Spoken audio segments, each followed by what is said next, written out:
പിന്നെ ചവിട്ടാണ് തലയിൽ. എങ്ങോട്ട് താഴും? പാതാളത്തിലേക്ക് താഴാൻ മഹാബലിയല്ല, വെറും മനുഷ്യൻ സേതുമാധവനാണ്. ഇനി ഒരിക്കലെങ്കിലും ഒരു പ്രാവശ്യമെങ്കിലും എനിക്ക് ജയിക്കണോടാ, ഒരു പ്രാവശ്യമെങ്കിലും. നീ വിഷമിക്കണ്ട, ഒക്കെ ശരിയാവും. മിണ്ടരുതാ വാക്ക്. ശരിയാവും അത്രേ. കേട്ടു തുരുമ്പിച്ചു. ജീവിതത്തിൽ 1000 വട്ടം എന്റെ മനസ്സ് എന്നോട് പറഞ്ഞിട്ടുണ്ട് ശരിയാവും.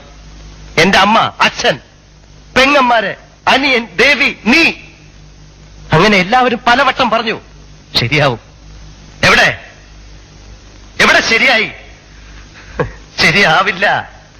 സേതുമാധവൻ ഒരിക്കലും ശരിയാവില്ല.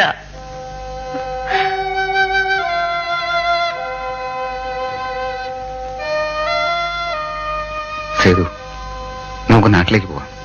അവിടെ എന്റെ അമ്മനില്